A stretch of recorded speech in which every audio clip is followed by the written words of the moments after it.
Bapak Ibu, marilah kita membaca Alkitab bersama sektor 5. Hari ini pembacaan kita sampai kepada Lukas pasal 23.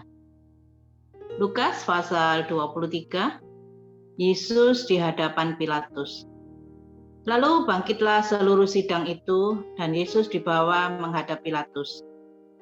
Di situ mereka mulai menuduh dia, katanya, telah terdapat oleh kami bahwa orang ini menyesatkan bangsa kami dan melarang membayar pajak kepada Kaisar, dan tentang dirinya ia mengatakan bahwa ia adalah Kristus, yaitu Raja. Pilatus bertanya kepadanya, "Engkaukah Raja orang Yahudi?" Jawab Yesus, "Engkau sendiri." Kata Pilatus kepada imam-imam kepala dan seluruh orang banyak itu, "Aku tidak mendapati kesalahan apapun pada orang ini." Tetapi mereka makin kuat mendesak, katanya, "Ia menghasut rakyat dengan ajarannya di seluruh Yudea. Ia mulai di Galilea dan sudah sampai ke sini." Ketika Pilatus mendengar itu, ia bertanya, "Apakah orang ini seorang Galilea?" Dan ketika ia tahu bahwa Yesus seorang dari wilayah Herodes, ia mengirim dia menghadap Herodes yang pada waktu itu ada juga di Yerusalem. Ayat 8, Yesus di hadapan Herodes. Ketika Herodes melihat Yesus, ia sangat girang. Sebab sudah lama ia ingin melihatnya karena ia sering mendengar tentang dia. Lagi pula ia mengharapkan melihat bagaimana Yesus mengadakan suatu tanda. Ia mengajukan banyak pertanyaan kepada Yesus, tetapi Yesus tidak memberi jawaban apapun. Sementara itu, imam-imam kepala dan ahli-ahli Taurat maju ke depan dan melontarkan tuduhan-tuduhan yang berat terhadap dia. Maka mulailah Herodes dan pasukannya menista dan mengolok-olokkan dia. Ia mengenakan jubah kebesaran kepadanya, lalu mengirim dia kembali kepada Pilatus. Dan pada hari itu juga bersahabatlah Herodes dan Pilatus.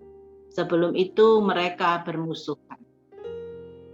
Ayat 13, Yesus kembali di hadapan Pilatus. Lalu Pilatus mengumpulkan imam-imam kepala dan pemimpin-pemimpin serta rakyat, dan berkata kepada mereka, "Kamu telah membawa orang ini kepadaku sebagai seorang yang menyesatkan rakyat.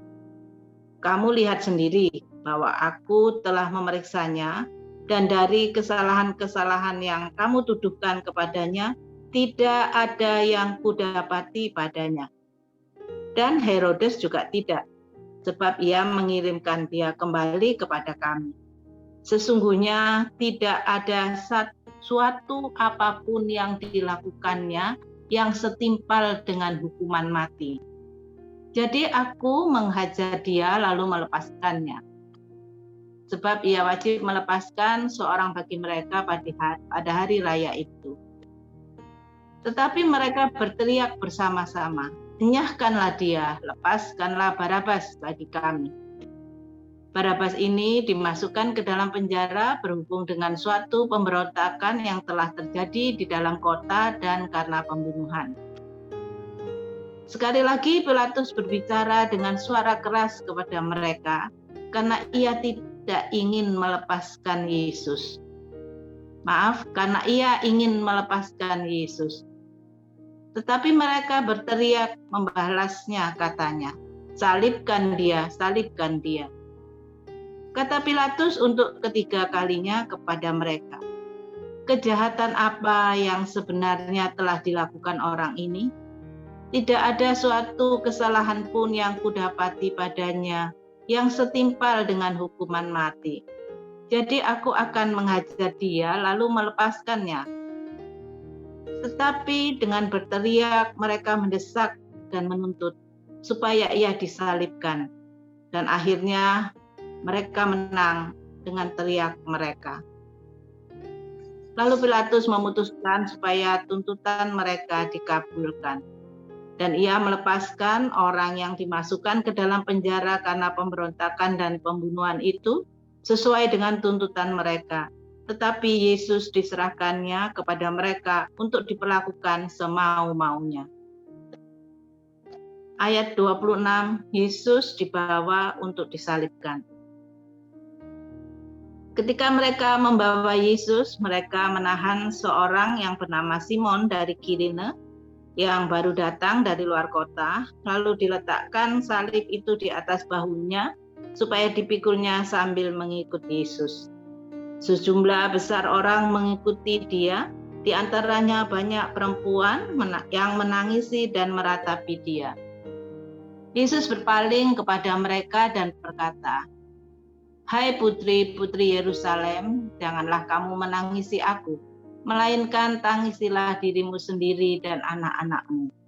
Sebab lihat, akan tiba masanya orang berkata, berbahagialah perempuan mandul dan yang rahimnya tidak pernah melahirkan dan yang susunya tidak pernah menyusui. Maka orang akan mulai berkata kepada gunung-gunung, runtuhlah menimpa kami, dan kepada bukit-bukit timbunilah kami. Sebab jikalau orang berbuat demikian dengan kayu hidup, apakah yang akan terjadi dengan kayu kering? Dan ada juga digiring dua orang lain, yaitu dua penjahat untuk dihukum mati bersama-sama dengan dia." Ayat 33, Yesus disalibkan. Ketika mereka sampai di tempat yang bernama Tengkorak, mereka menyalibkan Yesus di situ, dan juga kedua orang penjahat itu, yang seorang di sebelah kanan dan yang lain di sebelah kirinya. Yesus berkata, "Ya Bapa, ampunilah mereka, sebab mereka tidak tahu apa yang mereka perbuat." Dan mereka membuang undi untuk membagi pakaiannya. Orang banyak berdiri di situ dan melihat semuanya. Pemimpin-pemimpin mengejek dia, katanya, "Orang lain ia selamatkan, biarlah sekarang ia menyelamatkan dirinya sendiri, jika ia adalah Mesias, orang yang dipilih Allah." Juga prajurit-prajurit mengolok-olokkan dia. Mereka mengunjukkan anggur asam kepadanya dan berkata, "Jika engkau adalah raja orang Yahudi, selamatkanlah dirimu." Ada juga tertulis kepadanya, "Inilah raja orang Yahudi." Seorang dari penjahat yang digantung itu menghujat dia, katanya, "Bukankah engkau adalah Kristus? Selamatkanlah dirimu dan kami." Tetapi yang seorang menegur dia, katanya, "Tidakkah engkau takut juga tidak kepada Allah, sebab engkau menerima hukuman yang sama? Kita memang selayaknya dihukum, sebab kita menerima balasan yang setimpal dengan perbuatan kita. Tetapi orang ini tidak berbuat sesuatu yang salah." Lalu ia berkata, "Yesus, ingatlah aku apabila engkau datang sebagai raja." Kata Yesus kepadanya, "Aku berkata kepadamu, sesungguhnya hari ini juga engkau akan bersama-sama dengan aku di dalam Firdaus." Ayat 44, Yesus mati. Ketika itu hari sudah kira-kira jam 12, lalu kegelapan meliputi seluruh daerah itu sampai jam 3.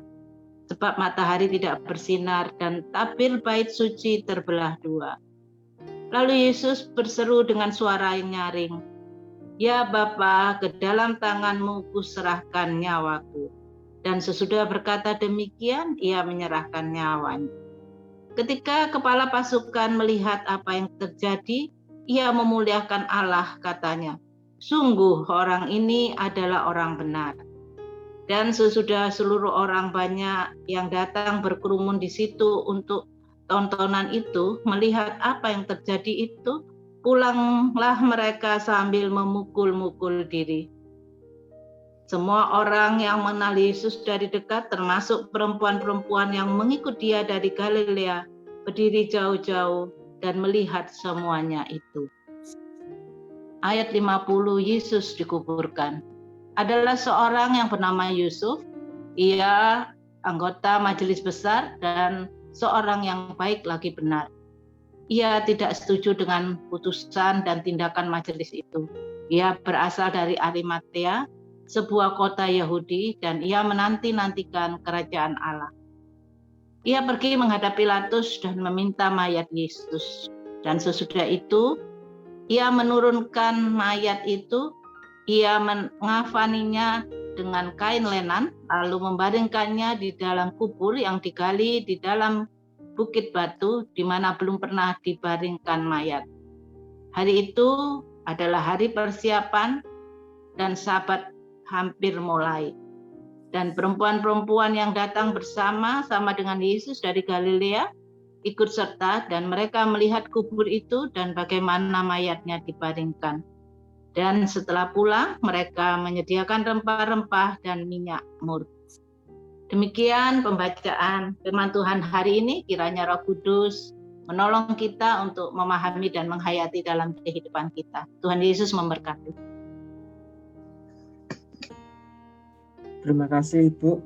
Untuk ringkasan Lukas 23 menurut Alkipedia, yaitu isi pasalnya, Yesus di hadapan Pilatus dan Herodes, Barabas dibebaskan dan Yesus dihukum, dan penyaliban dan penguburan. Secara garis besar untuk ayatnya, ayat yang pertama, Yesus diadili di hadapan Pilatus dan diserahkan kepada Herodes. Ayat yang ke-8, Herodes mengolok-olok dia. Ayat yang ke-12, Herodes dan Pilatus adalah teman. Ayat 13, Barabas dikehendaki oleh orang-orang dan dibebaskan oleh Pilatus, dan Yesus diserahkan untuk disalibkan. Ayat ke-26, dia memberitahu para wanita yang menangisi dia tentang kehancuran Yerusalem. Ayat 34, Yesus berdoa untuk musuh-musuhnya. Ayat yang ke-39, dua penjahat disalibkan bersama dengan Yesus. Ayat yang ke-46, kematian Yesus, dan ayat yang ke-50, penguburannya. Untuk judul perikopnya ada ayat 1-7, Yesus di hadapan Pilatus. Ayat 8-12, Yesus di hadapan Herodes. Ayat 13 sampai dengan 25, Yesus kembali di hadapan Pilatus. Ayat 26-32, Yesus di bawah untuk disalibkan. Ayat 33-44, Yesus disalibkan. Ayat 44-49, Yesus mati. Ayat 50-56, Yesus dikuburkan. Dan ayat 56-24, Lukas 24 ayat 12 adalah kebangkitan Yesus. Untuk tokohnya ada Yesus, Pilatus, Kaisar, Herodes, Barabas, Simon, dua pencuri, Yusuf, Bukit Tengkorak, Yerusalem, Yudea, Firdaus, Kirene, Kristus, dan Mesias. Untuk kesimpulannya, Alkipedia tidak memberikan kesimpulan, hanya diberi catatan, hanya firman ilahi yang dapat menyimpulkan adegan ini. Demikian Bapak Ibu untuk pembacaan kitab Lukas 23 pada